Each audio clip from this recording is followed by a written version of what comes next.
When I first started lifting weights, not even bodybuilding, I had absolutely no idea it would evolve to this point.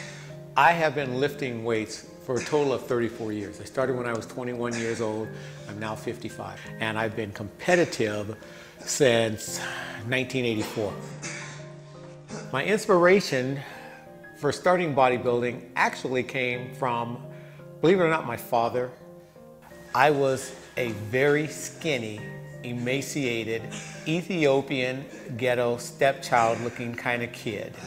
I graduated at 5'11" high school, weighing all of 132 pounds, skin and bones.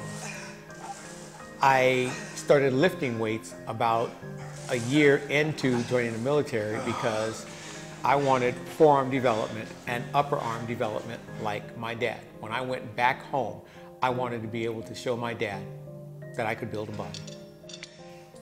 And then when I did a bodybuilding contest, and I got second, and I had to win. So I went back a year later and I won. Then, like any athlete, I had to win again. My daughters support me. They marvel at the longevity of me doing this. They marvel at the fact that at 55 years old, I'm still looking like this. Michael Jordan doesn't play basketball anymore. Muhammad Ali doesn't box. We all reach a point in which we can no longer do what we love to do and what we're good at doing. There will reach a point where I will no longer step on stage. Every year when I compete, I look at the pictures, I look to see if I've still got it, and I would hope that I'm smart enough to recognize when it's time for me to hang it up. That is going to be a hard pill to swallow because it's kind of like the person that retires. I don't know what I'm going to do then. I view bodybuilding as both an art and a sport. When I am on stage, I think of my performance as fun. Everybody come together, let's go, yo. Hey, I'm feeling alright, just one of them days, everything go right now. Like to keep this vibe throughout the day, if that's okay. Yo, I'm feeling so outrageously good, so fresh, bring the vibe the only way that I could. Cause it's a new day, new walk for me, and possibly this a whole new start for me. So yo, hey, I'm feeling good like I'm in Hollywood. Hey, I feel on top of the world now. The interpretation of a basic pose, that's an art form. That's how do you move, how do you flow, how do you interpret a song, a routine, how do you take a pose that's just a straight on front double biceps and make it look classical like Frank Zane or Leela Brada.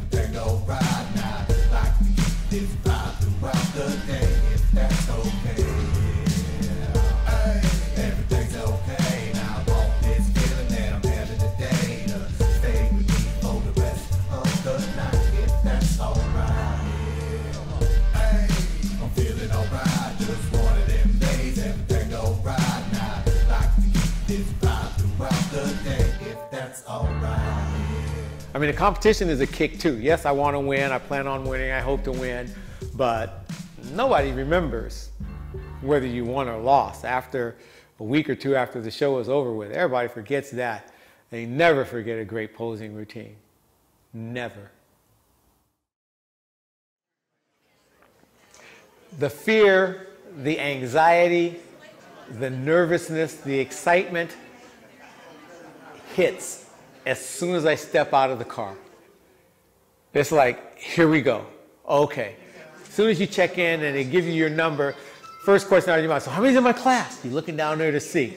And then when you see how many's in your class, you want to know if there's anybody you recognize. Is anyone going to be competition for you? You know, how you looking? That's the question just about every bodybuilder asks another bodybuilder. How you looking? We all ask that same question. So you dialed in for this? You ready for this? What class you going in?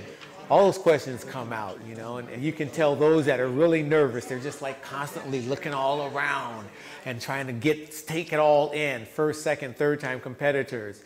And then someone like me, I try and be cool. I try and be like, old hat, this ain't no big deal, you know. But inside I'm churning just like everybody else. The first pose for men and women will be the front double bicep.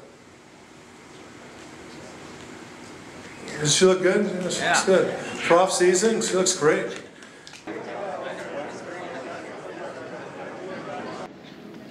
If you're one of the first competitors, you immediately go backstage, you start pumping up. Got to get your oil on. I'm lucky. Being black, I don't have to worry about stripping down until the last possible moment. So I get to have a great pump up backstage because I'm warm, I sweat, I get all this extra water out of me, and I strip down. I'm nice and lean and dry and hard, vascular, veiny. I put my oil on, I walk out on stage. Every contest, I wonder if I'm doing the right thing by getting up there. Every contest, I fear that I'm going to get up there and embarrass myself. But I use that fear to push me, to drive me, to get me to do more than what I believe my competition would do. So fear is a great, for lack of a better word, motivator for me. It really does push me. I don't want to embarrass myself. And when I'm afraid that I'm going to embarrass myself, I work harder. When I'm afraid that I'm not going to look that good, I work harder. That's what I do. Insecurities, they're always there. They're always going to be there. I still get nervous. I still get anxious. It may not look like that, but inside I'm churning butterflies just like anybody else. Just as much as the first-time competitor, and I've done probably 150 shows, and I still get nervous. As I line up, you're trying to figure out who's got it. As soon as you walk off stage, first thing you want to do, you want to find a friend. You want to find somebody you know. How'd I look? What do you think? And what do you think is simply, how did I place? We all want to know that. Once you get past that, the contest is over after prejudging. I'm not worried about the night show. To me, there's no pressure at nighttime because the contest has already been judged. So once I've been judged, I'm good to go.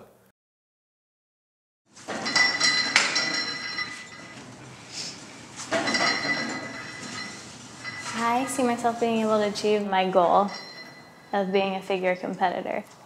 I'm going to have to be very disciplined, and that's the one aspect that I struggle most with.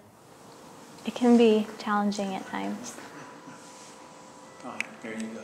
The wisdom that I pass on to the next generation is the mental discipline that's required to be a competitor. My personal training philosophy, do your best every single day.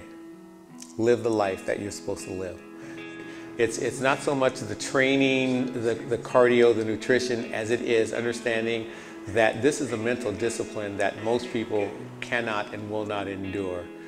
If an individual comes to me and makes a statement, I need you to motivate me to get in shape, I know I'm not going to have that client very long.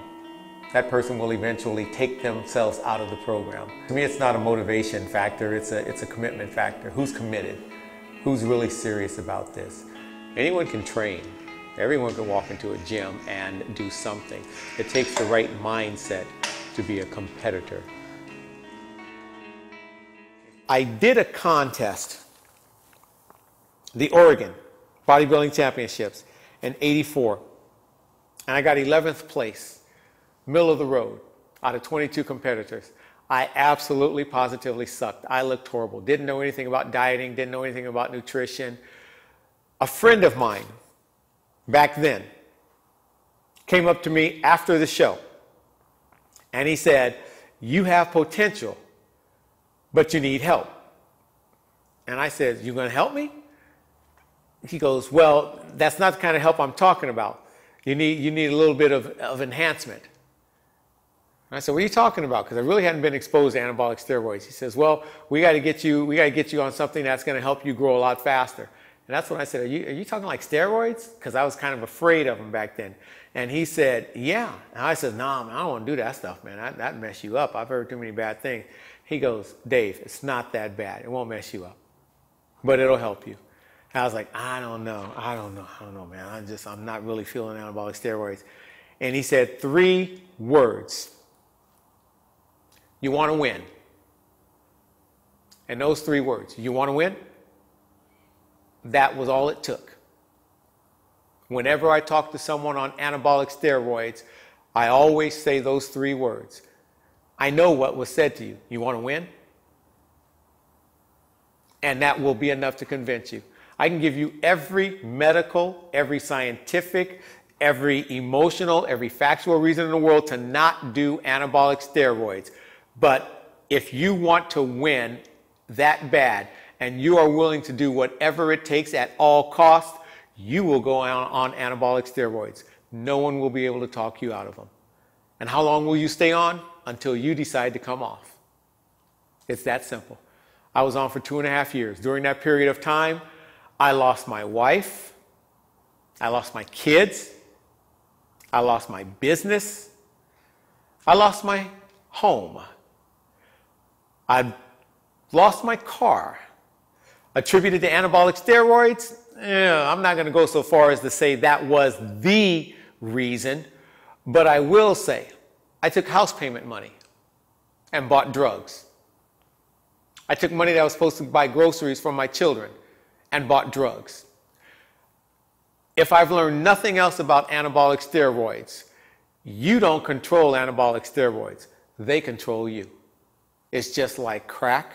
It's just like heroin, coke, or any other recreational drug out there. You think you're in charge? Those drugs got you. They got you locked up, steroids included.